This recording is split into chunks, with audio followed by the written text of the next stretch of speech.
Hello everyone, आप सभी का आपके अपने यूट्यूब चैनल शॉर्ट टॉक्स में स्वागत है।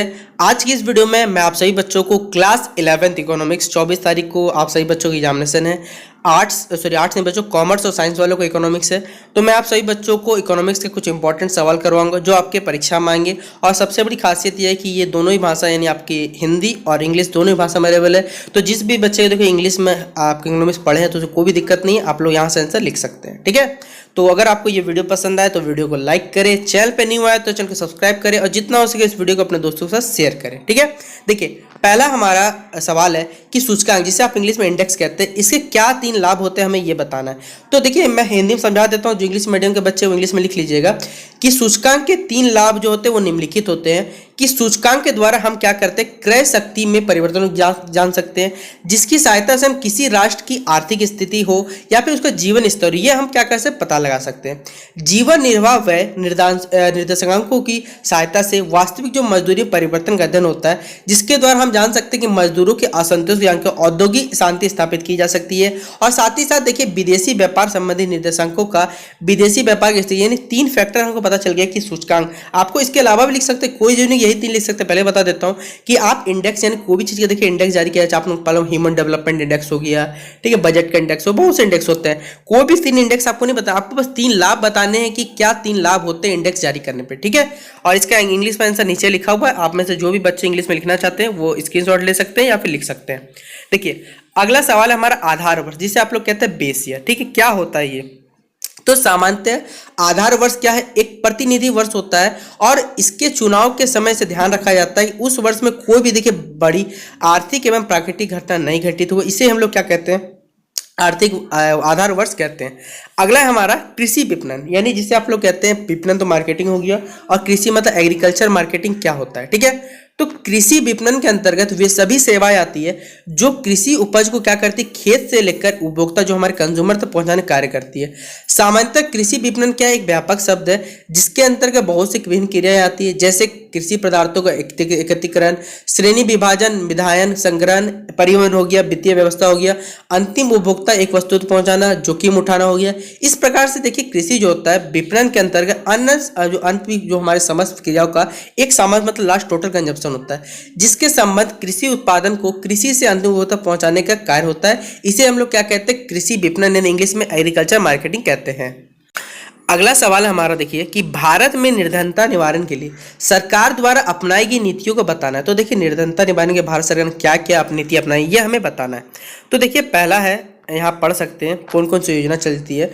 स्वर्ण जयंती ग्राम स्वरोजगार योजना, संपूर्ण ग्रामीण रोजगार योजना, प्रधानमंत्री ग्रामोदय योजना, स्वर्ण जयंती शहरी रोजगार योजना, राष्ट्रीय विद्या व्यवस्था पेंशन योजना, राष्ट्रीय परिवार लाभ योजना, राष्ट्रीय मातृत्व लाभ योजना और काम के बदले अनाज का राष्ट्रीय कार्यक्रम। ये इंग्लिश में भी देखिए लिखा हुआ है, आप में से जो भी परीक्षार्थी है वो इंग्लिश में भी लिख लीजिएगा अच्छे से। अगला सवाल है हमारा 5वां नंबर, किसी व्यक्ति के लिए कार्य के दौरान प्रशिक्षण, ये देखिए कोई भी आदमी होता है काम के लिए, उसे पहले ट्रेनिंग क्यों दिया जाता है? आप खुद सोच सकते हैं क्यों दिया जाता है। देखिए यही बात मैंने यहाँ पर लिखी है आप सभी बच्चों के लिए कि कर्मचारियों को कार्य पर प्रशिक्षण देने का उद्देश्य उन्हें कार्य की वास्तविक परिस्थितियों एवं आवश्यकता से कम समय परिचित कराना है। जब कर्मचारी कार्य पर प्रशिक्षण प्राप्त करते हैं तो वे स्वयं समस्त क्रिया को देखते हैं और उन्हीं क्रियाओं द्वारा सीखते हैं। मतलब कोई भी देखिए उनको नॉलेज होता है वो खुद संभाल सकते हैं और उनके पास क्या रहता है कि उनके पास अब नॉलेज होता है, हाँ उस चीज़ को संभाल सकते हैं। इससे प्रशिक्षण के समय में पर्याप्त कमी हो जाती है, प्रशिक्षण व्यय भी बहुत कम होता है, यह प्रशिक्षण व्यवहारिक होता है जिससे परीक्षार्थी रुचि के साथ कार्य सीखता है। मतलब सीधा इंटरेस्टिंग फैक्ट है कि कोई भी परीक्षार्थी उसे समय भी कम लगता है, उस तरह सीख जाता है। कार्य का वास्तविक वातावरण मिलने के कारण इसका कार्य अभ्यास भी काफी अच्छा हो जाता है। कर्मचारी को अपने कार्य की प्रगति देखने का अवसर प्राप्त होता है जिससे वो अधिक अच्छा कार्य करने की और क्या करता है, प्रयास करता है। ठीक है, तो ये हो गया हमारे किसी भी आदमी को या भी किसी कार्य के दौरान आपको ट्रेनिंग क्यों दिया जाता है ये बताया गया। ठीक है, और ये इंग्लिश में भी जस्ट लिखा हुआ, आप लोग देख लीजिएगा जो भी बच्चे इंग्लिश में है। अगला सवाल है हमारा 6 नंबर कि निर्धनता निवारण सरकार की समृद्धि आधारित रणनीति की व्याख्या करें। तो देखिए निर्धनता मानवता पर क्या है, एक अभिशाप है। तब तक सबसे बड़ा अभिशाप यह है कि इसकी जो प्रकृति होती है वो संचयी होती है और यह असमानता के साथ निकट इस पर संबंध रखती है, इसलिए इसका तत्काल निवारण आवश्यक होता है। निर्धनता के कारणों के विश्लेषण से स्पष्ट होता है कि इस निर्धनता को दूर करने के लिए हमें एक और अपना आर्थिक विकास तो तीव्र करना ही होगा। सीधा बात, हमें इकोनॉमिक जो डेवलपमेंट है वो फर्स्ट करना है और साथ ही साथ देखिए आय की असमानता, देखिए जो भी कह सकते हैं इनकम का जो असमानता असमान वितरण है उसको भी कम करना पड़े। क्योंकि आप देखिए एक कह सकते हैं, अगर आप नॉर्मल में लेवल पर अगर समझाना चाहता हूँ कि अगर आप देखिएगा एक मिस्त्री को देखिएगा तो उसका देखिए जो वेतन होता है वो ज़्यादा होता है, या फिर उसके जो मिलता है दिन का हाजिरी वो एक दिन ज़्यादा, वहीं पर आप किसी मजदूर को देखिए कम होता है। तो ये देखिए मानते हैं दोनों का काम, जबकि उसका काम उससे अधिक है, लेकिन उसके स्किल डेवलपमेंट का उसका अधिक पैसा है, लेकिन इसी आय को हमें क्या करना है, समान करना है, ताकि निर्धनता क्या हो सके, सब में निर्धनता वो कम हो सके। अतः निर्धारण को दूर करने संबंधित उपायों पर मोटे तौर पर निम्न दो भागों में बांटा गया है। पहला क्या है, तीव्र आर्थिक विकास, और दूसरा है आय का पुनः वितरण। ठीक है, तो तीव्र आर्थिक विकास, भारत में आर्थिक विकास या फिर राष्ट्रीय आय एवं प्रति व्यक्ति जिसे आप लोग कहते हैं वृद्धि करके निर्धनता दूर करने के लिए निम्नलिखित उपाय किए जा सकते हैं। और क्या क्या देखिए इस उपाय में आते हैं। पहला तो है कृषि विकास, कि हम लोग क्या कर सकते हैं, कृषि का विकास कर सकते हैं। कृषि संबंधी सारी कठिनाइयों को दूर करके तीव्र आर्थिक विकास किया जा सकता है। और दूसरा क्या, आधारिक संरचना का विकास, यानी विकास की प्रारंभिक अवस्था में आरंभिक आर्थिक संरचना का विकास करके तीव्र आर्थिक विकास किया जा सकता है। वहीं पर हमारा क्या है, औद्योगिक विकास, यानी औद्योगिक विकास करके भी अर्थव्यवस्था में क्या क्या तीव्र आर्थिक विकास किया जा सकता है। फिर बी नंबर में आय का पुनर्वितरण, मतलब देखिए निर्धनता क्या है, एक सापेक्ष चल रहा है, यह आय तथा धन की क्या है असमानता कारण पैदा होती है। अतः आय एवं संपत्ति असमानता को दूर करने की निम्नलिखित जैसे निर्धनता को लाभकारी मजदूर एवं स्वयं रोजगार की सुविधाएं प्राप्त करनी जानी, प्रत्येक श्रमिक को न्यूनतम मजदूरी गारंटी दे दी चाहिए, निर्धन वर्गों को सस्ती साख सुविधाएं प्रदान करनी चाहिए ताकि वह स्वरोजगार अवसर पैदा कर सके। ठीक है, ये इसका आंसर हो गया। और इंग्लिश में भी देखिए यही बात यहाँ पर लिखा हुआ है कि explain the growth based strategy of the government for poverty alleviation. ठीक है, इंग्लिश में भी यही बात लिखा हुआ, आप में से जो भी बच्चे इंग्लिश में रखे हो इकोनॉमिक्स वो इसे नोट डाउन कर लीजिएगा। ठीक है, देखिए थोड़ा सा बड़ा है क्योंकि 5 नंबर वाला सवाल है ये। अगला सवाल है हमारा कि निर्धनता निवारण, यानी देखिए कोई भी चीज पॉवर्टी जिसे एलिवेशन इंग्लिश का है, इसके द्वारा सरकार के द्वारा कौन कौन से योजना चलाई जाती है।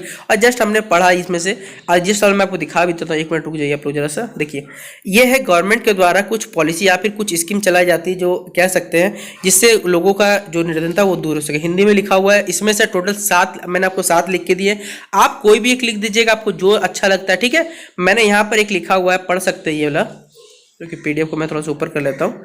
देखिए यहाँ लिखा हुआ है काम के बदले अनाज का राष्ट्रीय कार्यक्रम, यानी नेशनल प्रोग्राम फॉर फूड, यानी आप काम करिएगा, काम के बदले आपको क्या अनाज दिया जाएगा। ठीक है, अगला है हमारा मानव पूंजी निर्माण के एक स्रोत का हमें क्या करना है, नाम लिखना है। ठीक है, तो यहाँ पढ़ सकते हैं कि मानव पूंजी निर्माण का एक स्रोत है कि देश में श्रमिकों को प्रभावित ज्ञान एवं प्रशिक्षण हेतु विदेश भेजना।